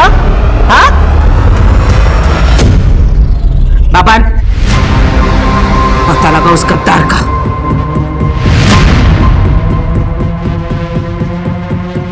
वो गद्दार चाहे मेरे परिवार का कोई क्यों ना हो, लेकिन मेरे को वो चाहिए। मैं खुद उस गद्दार से बात करेगी, लेकिन जब तक मेरे बेटे का कातिल मुझे मिल नहीं चाहता ना, मैं चुप नहीं बैठेगी। सर, ये रही आई साहब की पूरी फाइलें जो हमारे पास है। ढूंढो, स्टोर रूम में, बाथरूम में, और भी फाइल्स मिलेंगी। एक बात तो क्लियर है, तुम्हें या तुम्हारी टीम को इन केसेस की कुछ पड़ी नहीं है। 30 से ज्यादा केसेस पेंडिंग है और एक भी केस में कोई हलचल नहीं। ढूंढ देखो इन पे। सर, हमने तो पूरी कोशिश की थी, लेकिन कोई सबूत नहीं मिले थे। कहां से मिलेगा सबूत? सबके सब आई साहब के साथ मिले हुए हैं। सर, आप गलत इल्जाम लगा रहे हैं। तुम्हारे लोगों का पूरा कच्चा चिट्ठा है मेरे पास। कौन कितने पानी में है सब जानता हूं मैं। देखिए सर, यहाँ रहना तो उनके हिसाब से रहना पड़ता है। आपको शायद मालूम नहीं सर, वो कितनी खतरनाक औरत है। कुछ साल पहले कांस्टेबल ने प्रकाश को ड्रिंक एंड ड्राइव केस पे पकड़ा था। दूसरे दिन उस कांस्टेबल की लाश मिली थी सर, कूड़ेदान में। यहाँ के हर पॉलिटिकल पार्टी मुझे सपोर्ट करती है। सर, आप तो हेडक्वार्टर से आए इसलिए सेफ है, लेकिन हम नहीं। मैं तो अपना ट्रांसफर भी नहीं करवा सकता यहाँ से। अगर इस केस में मदद नहीं की ना, ट्रांसफर मैं करवा दूंगा गढ़चिरोली। देशमुख, अगर चाहते हो कि सब कुछ ठीक रहे मुझे सारी अंदर की खबरें चाहिए। हमारी मदद करोगे तो एटलीस्ट एक काम तो सही करोगे।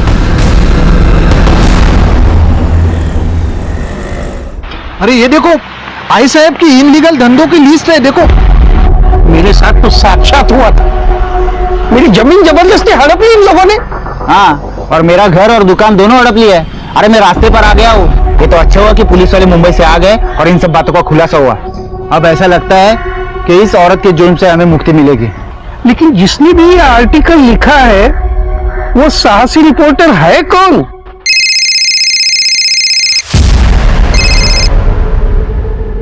हाँ बोला साटम साहब। बहुत अच्छा आर्टिकल लिखा है जादव। अब जैसे जैसे तू आर्टिकल लिखेगा वैसे वैसे तेरे अकाउंट में पैसे भेज दिए जाएंगे। Thank you.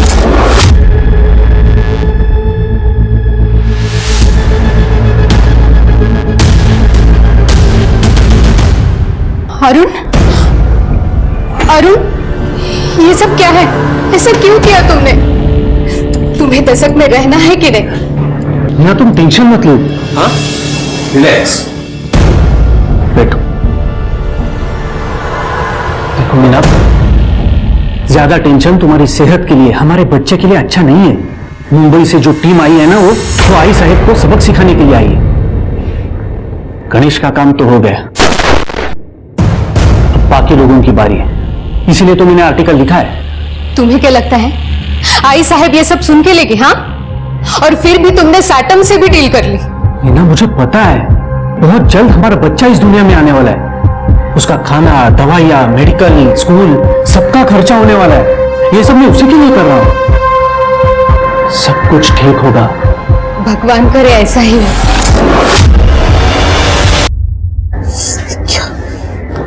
क्या ये? हाँ? कौन है ये 2 कौड़ी का रिपोर्ट है? हिम्मत कैसे भी उसकी मेरे बारे में छापने की? आई, सूरज उसको सबक सिखा देगा। क्यों सूरज? हो पड़ा चला। लाश, लाश पाहिजे मला। ठीक है आई, हम उसका काम तमाम कर देंगे। गोल बच्चन बंद कर। अगर तमाम ही करना होता ना तो अब तक कर चुके होते। तुम्हारे बदले अगर मेरा गन्या जिंदा होता ना तो कब का उसको ठोक चुका रहता। यही फर्क है तुम लोगों में और मेरे गन्या में। पप्पन चाहिए मेरे को। अब वही उस रिपोर्टर को ठिकाने लगाएगा।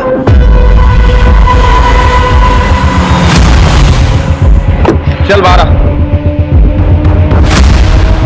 चल चल चल भाग।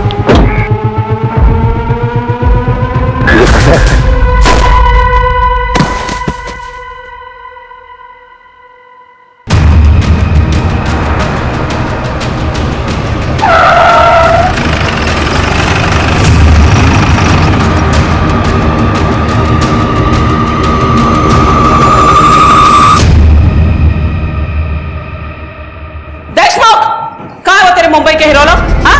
कहाँ है? ए हीरो, फाइल में क्या ढूंढ रहा है रे? ये देख, इधर खड़ी है मैं तेरे सामने। सबकी आई साहब इधर खड़ी है। हिम्मत है ना तो ठोक, अब भी ठोक। और ये देख, पूरा परिवार लेकर आई मैं। ये प्रकाश, सूरज, मेरा पति, उसका भाई विट्ठल, पूरे परिवार को लेकर आई। सबकी तू छुप छुप कर किसी को मार ना सके। साले नामर्द, हिम्मत है ना तो अब भी इसी वक्त ठोक मेरे को, सबके सामने ठोक के दिखा।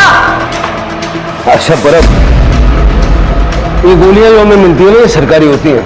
हिसाब देना पड़ता है, वेस्ट करने के लिए नहीं होती। मरना है तो कोई और तरीका ढूंढ लो। और वैसे भी सारा शहर जानता है कि तुम एक अपराधी हो। अगर मैं अपराधी है तो मारना मेरे को। अबे काय को कायर बन रहा है तू?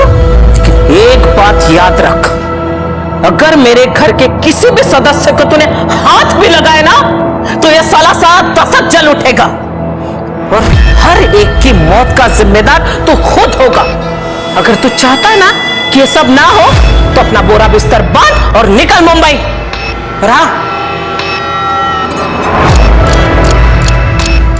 रास्ते में अगर तेरे को कुछ दारू, मटन, चखना कुछ भी चाहिए होगा ना तो मेरे घर से उठा लेना। मैं शराब नहीं पीता और शुद्ध शाकाहारी।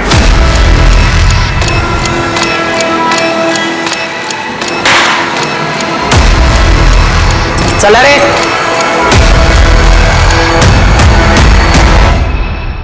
एनकाउंटर स्पेशलिस्ट अपमान के बाद चुप नहीं बैठने वाले थे और नतीजा यह हुआ कि आई साहब के 2 और वफादारों की बलि चढ़ गई। जहां आई साहब इस बात से आग बबूला थी, वहीं उसके हाथ भी बंधे हुए थे। वो बहुत अच्छे से जानती थी कि मुंबई से आए हुए ऑफिसर्स को अगर कुछ भी हुआ तो इसका अंजाम बहुत बुरा होगा।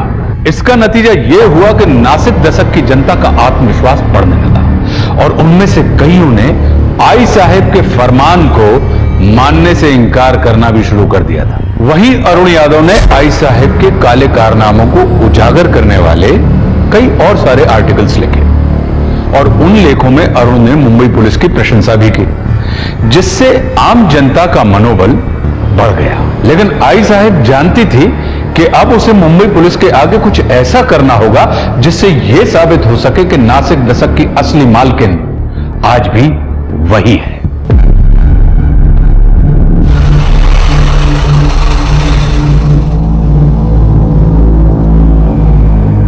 तुम चेकअप करके सीधा घर चली जाना, मैं आते हुए सब्जी लेकर आऊंगा।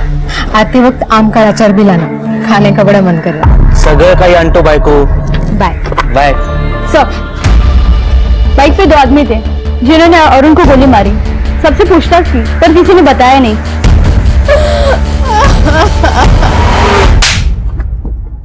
ये काम ढंग से नहीं होता तुम लोगों से। अरे साहब, मेरी गन नहीं अटकती ना तो मैं माँ कसम उसको भी ठोक देता। अब पूछो प्रकाश बाबू से। प्रकाश बाबू बोला ना वो। ये देख रहा है, ये कभी नहीं अटकता।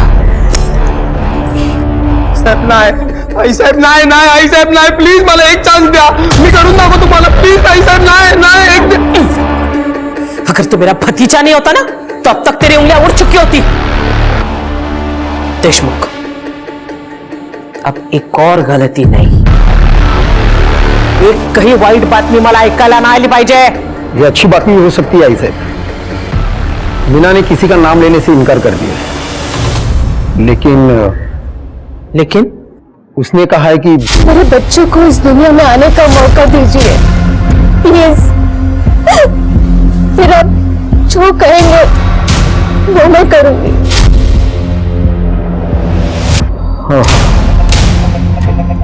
प्रकाश,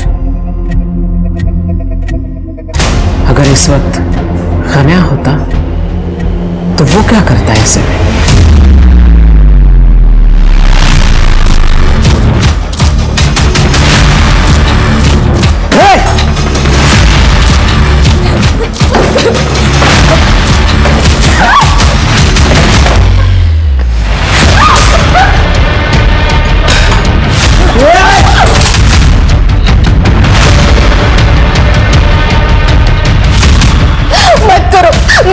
पुलिस को कुछ नहीं पता है मुझे, लेकिन ये ट्रेलर था ताकि बच्चा होने के बाद भी तू किसी के सामने अपना मुंह ना खोले, वरना उसके बाद क्या होगा है समझाला तो होशियार है।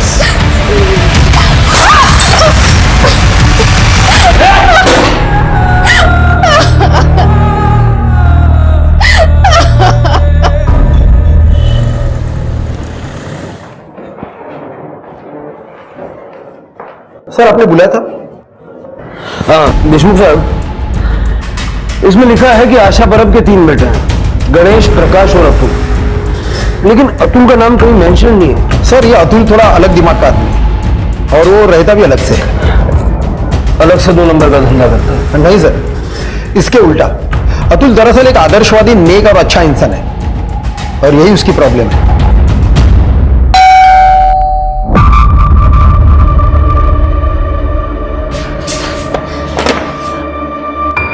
मैम आप आइए ना। अतुल, मुझे तुम्हारी मदद चाहिए। हाँ मैम आइए ना, आप बैठे। मैम आप रो क्यों रहे मैम? तुम्हारे परिवार ने मेरे अरुण को मेरी आंखों के सामने मार डाला।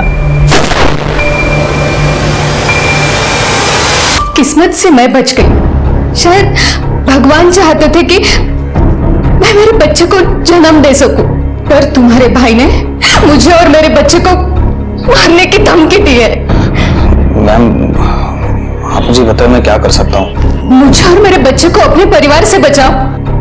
आप जानते हैं कि मैंने अपने परिवार से सारे रिश्ते नाते तोड़ दिए हैं और यहाँ पर अकेला भी रहता हूँ। आपको और कुछ चाहिए तो मैं आपकी मदद कर सकता हूँ। ठीक है।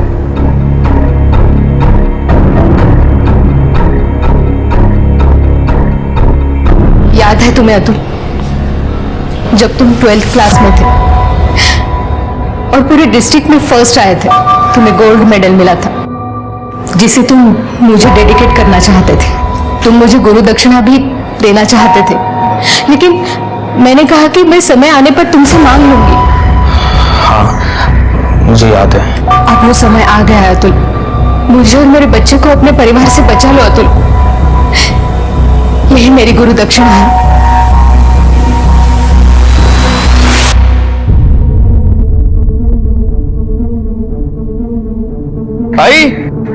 आई साहेब, दवा कोण आले? आई साहेब। अतुल तू? मुझे यहाँ देख के ज्यादा सोचने की जरूरत नहीं है। मुझे मजबूरी में आना पड़ा मीना मैम के लिए। अच्छा बस इतना ही बोलने आया था?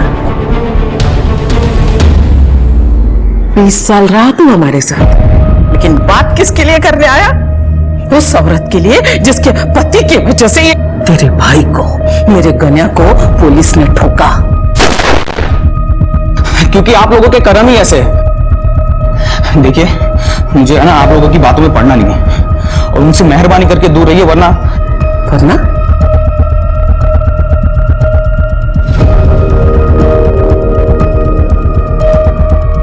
क्या हमको खत्म करेगा? वो तो आप लोगों का काम है, वरना मैं खुद उनका ख्याल रखूंगा जैसे लक्ष्मण ने सीता का रखा था। और अब मैं देखूंगा कि उनको कौन हाथ लगाता है।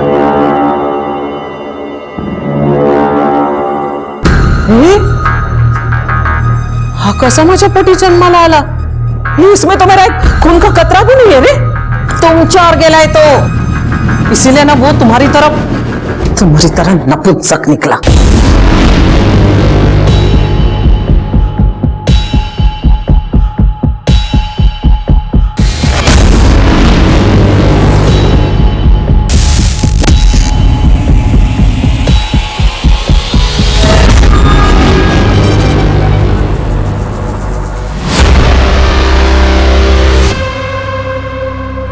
हाँ बाबू, आपने जैसा बोला था मैं मीना के घर पे ही नजर रखे हुआ था। एक मुंबई का हीरो आया था बाबू, उसने मीना से बात किया, कुछ तो लिखा और फिर चला गया। हाँ बाबू, उसने किसी को कॉल भी किया था। मतलब उसने नाम दे दिया? पता नहीं बाबू, लेकिन और हो भी क्या सकता है। बहुत पढ़ा लिया टीचर, अब तेरी छुट्टी का समय आ गया है। मैम ये लीजिए। नहीं देखती। मैम अब आराम कीजिए, मैं देखता हूँ। अगर कोई मारने भी आएगा तो मुझे नहीं मारेगा। आप बैठिए।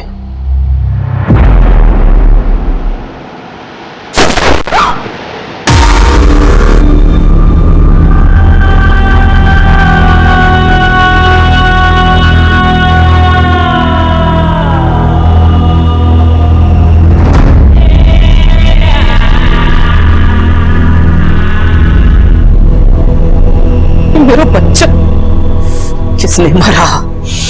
किसने मारा उसको? तूने मारा? बोला तूने मारा उसको? तू वो मीना को रास्ते से हटाना चाह रहा था कि खुद को तू बचा सके, इसलिए तूने मारा ना? बोल तूने मारा ना? नहीं आई साहब, नहीं मारना। आई शपथ। अपने माँ की कसम मत खा, मर गई तेरी माँ। साला कौन करता रे? किसने तेरे तू मर, सच हुआ तूने मारा? तूने मारा ना? आई मैं अतुल को नुकसान कैसे पहुंचा सकता हूँ? आई अरे तो किसने मारा? किसने मारा?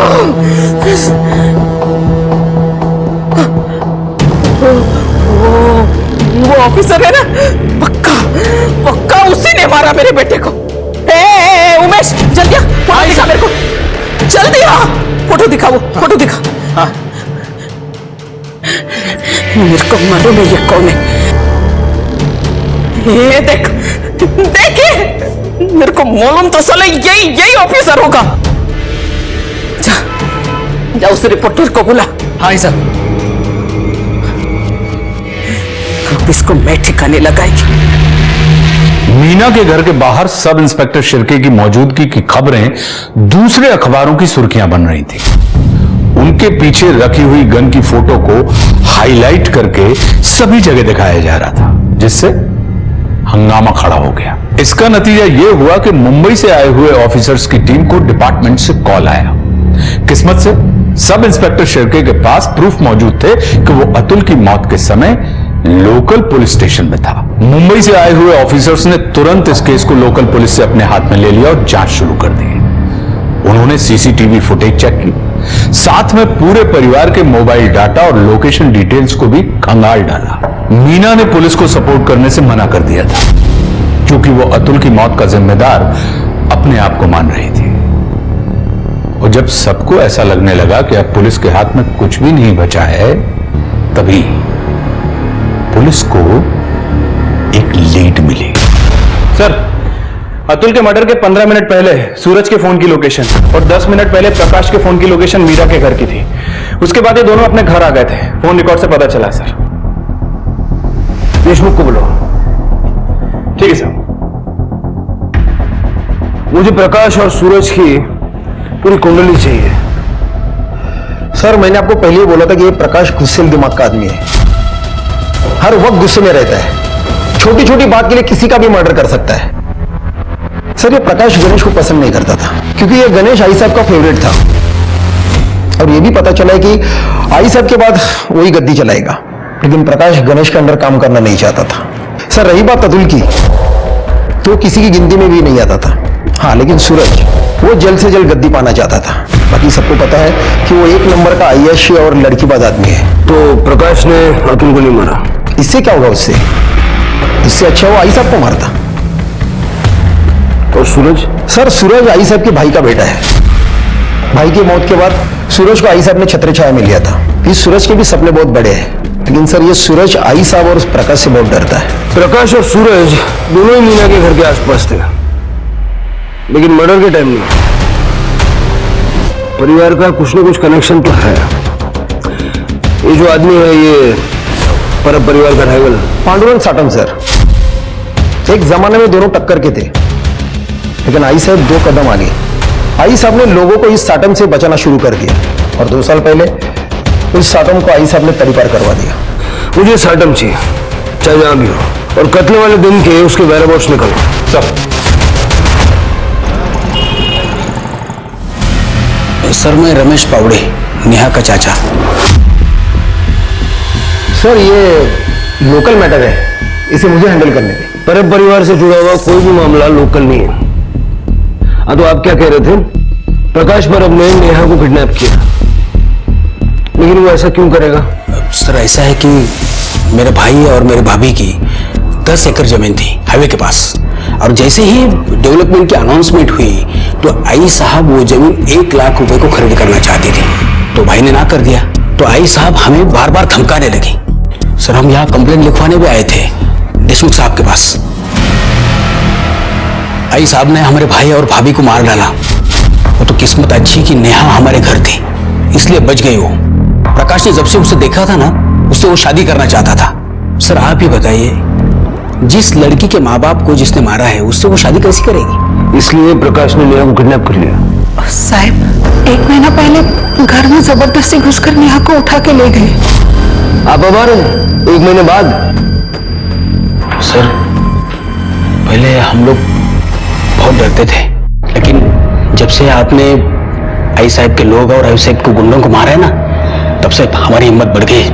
अब तो आप ही प्रकाश को मारकर नेहा को वापस ला सकते हैं। सुपारी की नस नजर आ रहे हैं। ये पुलिस स्टेशन में आप लोग सुपारी देने के लिए आए हैं?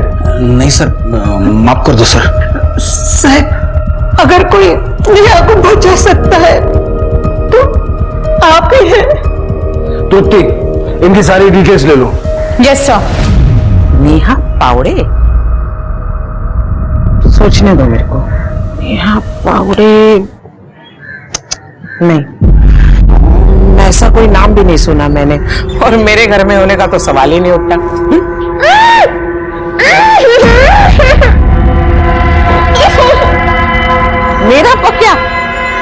मेरा पक्का क्यों उसको जबरदस्ती उठा के लाएगा? मेरी पक्का के आगे तो 100 लड़कियां ऐसे बिक जाती है। तरस आता है मुझे ऐसी लड़कियों पे।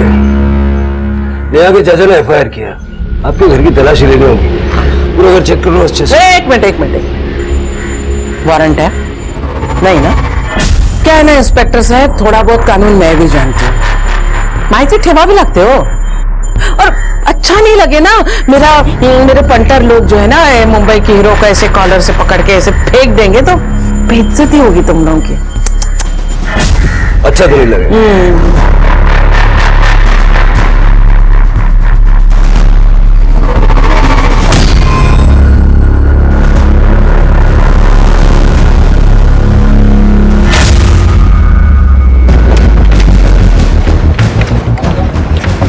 गाड़ी की तलाशी लो। क्यों? अबे शराब है तुम्हारी गाड़ी में। मैं कोई ऐसे वैसे काम नहीं करता। अच्छा, आओ देखते हैं। आइए, देखिए, देखा कोई शराब वराब नहीं है। तो कहाँ है? नजर नहीं आ रही क्या?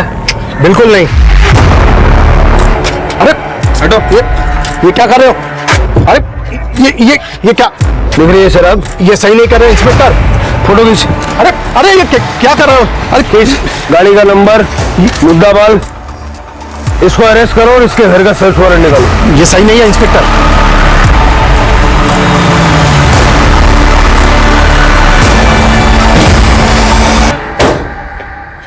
एक बार आई ने मुंह काला किया ना, फिर भी तेरा पेट नहीं भरा।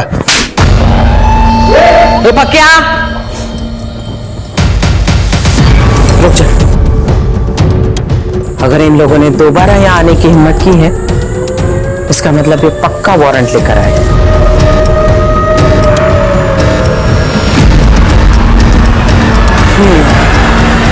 ठीक है, आप लोग घर की तलाशी ले सकते हैं। एक मिनट। तलाशी के पहले मैं आप लोगों को किसी से मिलाना चाहती हूँ।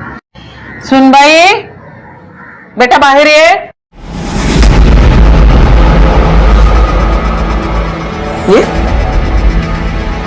ये देखिए, ये है हमारी सुनबाई, पक्या की बाई को, नेहा परब। एक मिनट इनसे बात कर।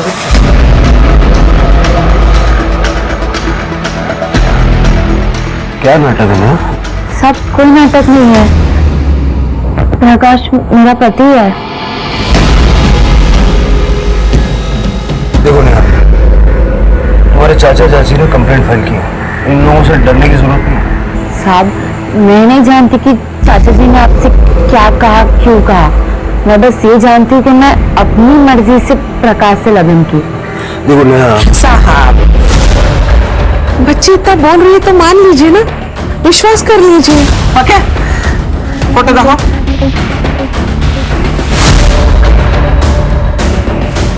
बघा, लग्नाचा फोटो। मुझे ये फोटोज चाहिए। हाँ, क्यों नहीं, मिल जाएगी, लेकिन शादी का सर्टिफिकेट आने के बाद। मैं तो कहती हूँ सर, आप अगर 1 महीना पहले आ जाते ना हमारे दशक में, तो शादी में भी शामिल हो पाते, साक्षी बन जाते आप शादी की। फोन लीजिए।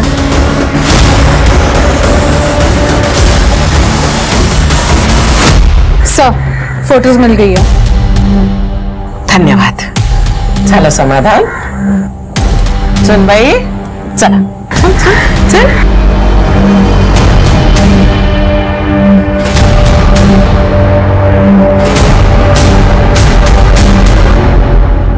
पावड़े दंपति को ढूंढो।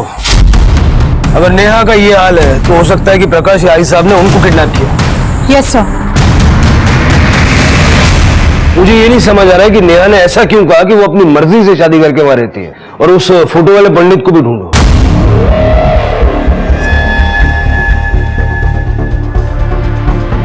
सर, ये दशक का तो नहीं है, ये केस के लिए बहुत इंपॉर्टेंट है, इसको ढूंढना होगा।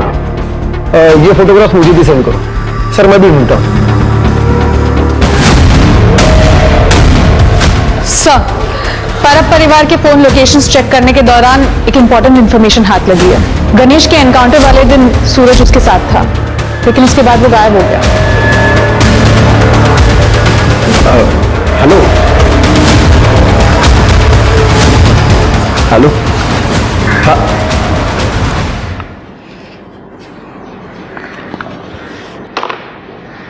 मैंने डायल किए बात कर रहे थे। तृप्ति ने कहा तुमने सुना ना, अब बात करते हैं।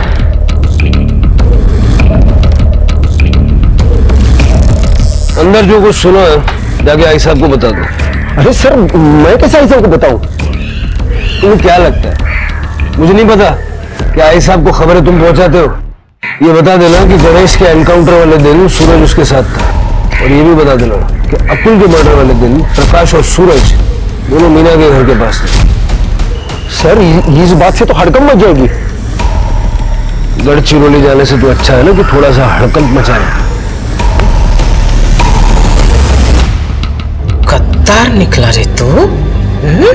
साला भाई के प्यार के चक्कर में तेरे जैसे सपोले को नहीं, मैं भाग कर नहीं पाऊंगी, साथ था, लेकिन मैं किन्नर पर उतर के स्टेशन चले गया। उसके बाद मुझे नहीं पता कि क्या हुआ या कि उनके साथ कहाँ गए वो। अब देशमुख साहब को पूछो, मेरा फोन रिकॉर्ड चेक करे, क्या मेरा एक भी कॉल पुलिस को गया है? आई साहब, इसने किसी को कॉल नहीं किया, कॉल रिकॉर्ड में भी कुछ नहीं मिला। तो फिर मुझे बता, वो मीना के घर के बाहर क्या कर रहा था? मैं उसे मारने गया था। मैं आपको बताना चाहता था कि मैं भी बड़ा काम कर सकता हूँ और उसे मोर भी देता हूँ, लेकिन वो भी जाके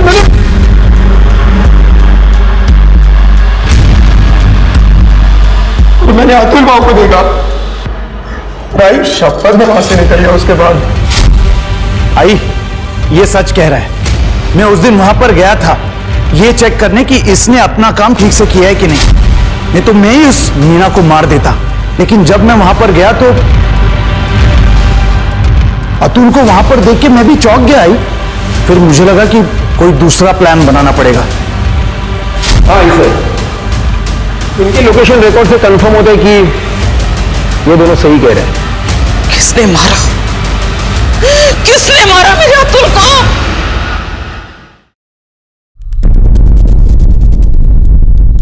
मैं पांडुरंग साटम। भले ही मेरी परब परिवार के साथ में दुश्मनी हो, लेकिन मैंने परब परिवार के किसी भी आदमी को और उनके गुंडे को नहीं मारा है। परब परिवार ने न सिर्फ तुम्हारा बिजनेस छीना, बल्कि तुमको तड़ीपार भी करवाया। इसीलिए मैं उनका बिजनेस धंधा डुबाना चाहता हूं।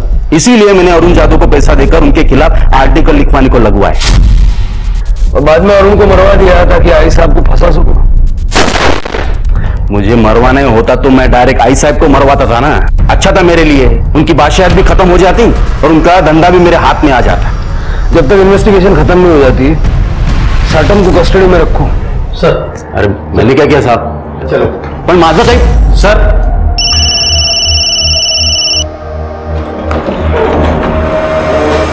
सर, पावड़े फैमिली मिसिंग है।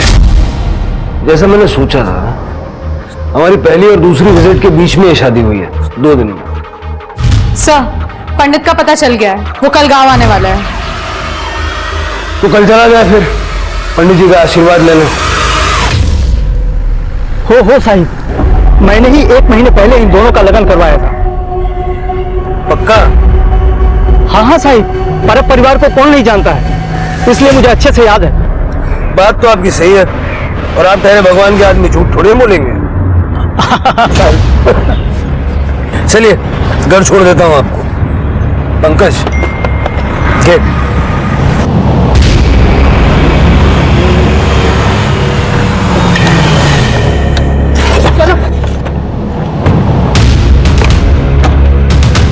गाड़ी यहाँ क्यों रुकी साहब? ऐसा है पंडित जी, हम तो आपको यही छोड़ेंगे। तो यहाँ से आगे की जो यात्रा है ना, वो आपको अकेले करनी पड़ेगी। और एक काम कीजिए, आप जाइए। चलो चलो चलो फटाफट चलो, इतना टाइम नहीं है पंडित जी। चलो चलो फटाफट, चलो चलो। मुझे माफ कर दीजिए साहब, मैंने कुछ नहीं किया साहब, मैंने तो अपनी जान बचाने के लिए झूठ बोला था साहब, मुझे माफ कर दीजिए साहब। नेहा को लेकर जा रहे? कहाँ? क्यों? पुलिस स्टेशन ले जा रहा हूँ, सवाल जवाब करने। उसको जो कुछ भी पूछना है ना, इधर मेरे सामने पूछेगा। देखो आई साहब, अगर आपने मुझे उसे ले जाने नहीं दिया तो मुंबई की पुलिस कोर्ट का ऑर्डर लेके आएंगे। और वैसे भी उन्हें मुझ पर शक है कि मैं आपके लिए काम करता हूं, आपका आदमी हूं, इसलिए जैसा मैं कहता हूं वैसे कर दीजिए। ठीक है, 1 घंटे के अंदर लड़की मेरे को यहाँ चाहिए। इसे नीचे उतारो। क्यों? उतरो। अरे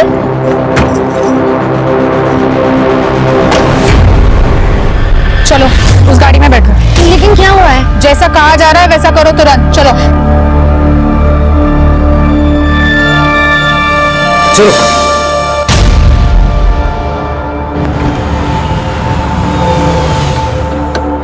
चलो बाहर निकलो। उतरो।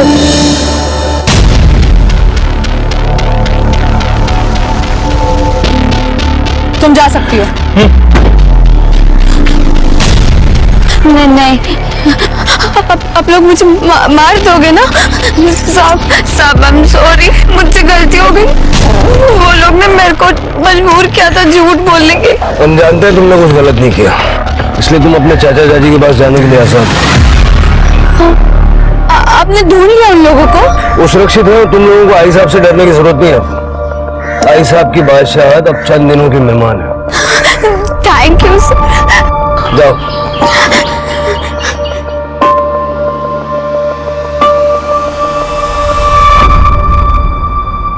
नेहा ने हमें सब कुछ बता दिया, लेकिन हम तुम्हारे मुंह से सुनना चाहते हैं। क्या हुआ था गणेश के एनकाउंटर के अगले दिन?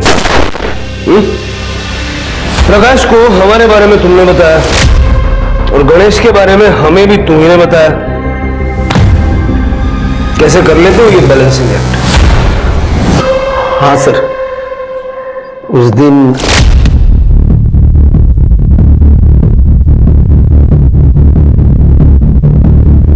क्या हुआ? अपने भाई गणेश को बोलिए कल सुबह तक घर के बाहर ना निकले, उसका एनकाउंटर तय हुआ है। मुंबई से एक टीम आई हुई है। और फिर भी गणेश हमें मिल गया। मतलब प्रकाश ने गणेश को रोका ही नहीं, वो चाहता था कि उसका एनकाउंटर हो जाए। मुझे लगता है अतुल को भी उसी ने मारा है। उनको तो वही बचता ना अकेला, पर अब खानदान का वारिस। सर वो मुझे कुछ पता नहीं, लेकिन अतुल के मौत के कुछ दिन पहले प्रकाश ने मुझे आई साहब को एक मैसेज देने के लिए बोला था। सुन, तू आई को बोल कि तूने अतुल को एनकाउंटर के बारे में बोला था, लेकिन उसने गणेश को बताया नहीं। आई साहब आप विश्वास रखिए, मी खरं बोलतोय। उस दिन मैंने अतुल को मैसेज दिया था कि गणेश को घर से बाहर निकालने को ना कहे, लेकिन यह समझ में नहीं आया कि अतुल ने गणेश को बताया क्यों नहीं। मैं खुद जाता हूं मैसेज देने, लेकिन वो मुंबई से टीम आई थी इसलिए मैं जा नहीं पाया। तो अतुल ने गणेश को बताया क्यों नहीं? हरामखोर, साला गद्दार। आई साहब ने अतुल को मारा? मालूम नहीं सर, लेकिन उस दिन मैंने उनकी आंखों में खून देखा था।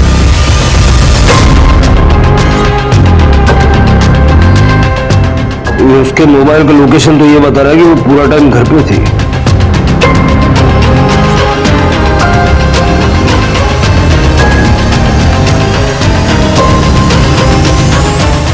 यहाँ मैं अतुल के कातिल को ढूंढने की पूरी कोशिश कर रही हूँ, आप मुझे पे इल्जाम लगा रहे।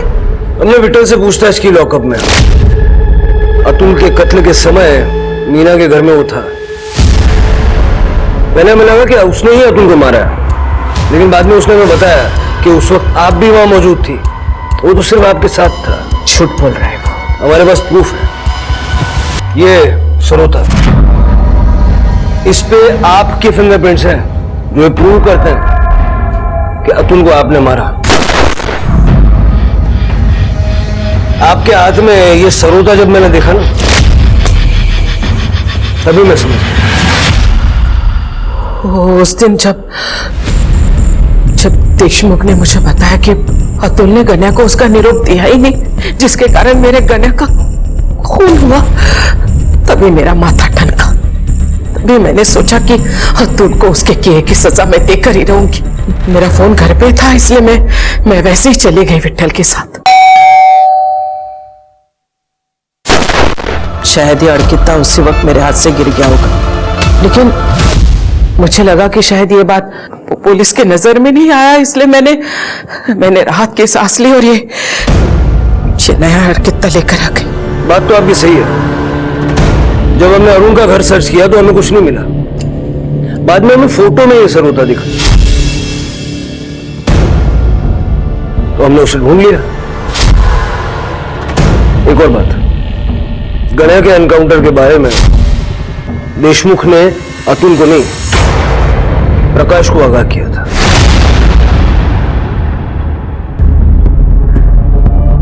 क्या? कहाँ है प्रकाश? मुझे पता है वो प्रकाश कहाँ है। मेरे बेटे को मार डाला उसने, मेरे बेगुनाह अतुल को किए की सजा तो हर किसी को मिलेगी। चलिए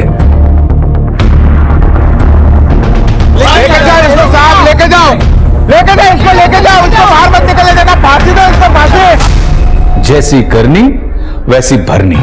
आशा परब उर्फ आई साहब की जिंदगी इस कहावत की सत्यता को सिद्ध करती है। आई साहब ने छिपने की जो जगह पुलिस को बताई थी, प्रकाश उन्हें वहीं मिला। हम अक्सर ये भूल जाते हैं कि पावर अपने साथ साथ जिम्मेदारियां भी लाता है।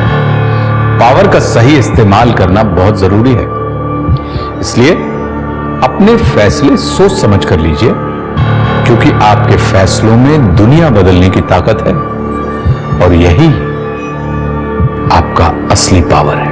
अब मैं आशुतोष राणा विदा लेता हूं आपसे। हम फिर मिलेंगे एक ऐसी ही कहानी के साथ जो आपको रखेगी सतर्क और जिंदगी को सुरक्षित। तब तक अपना और अपनों का ख्याल रखिए और देखते रहिए क्राइम पेट्रोल सतर्क। जय हिंद। इस तरह के और भी एपिसोड देखने के लिए हमारे चैनल को सब्सक्राइब करें और बेल आइकन दबाना ना भूलें।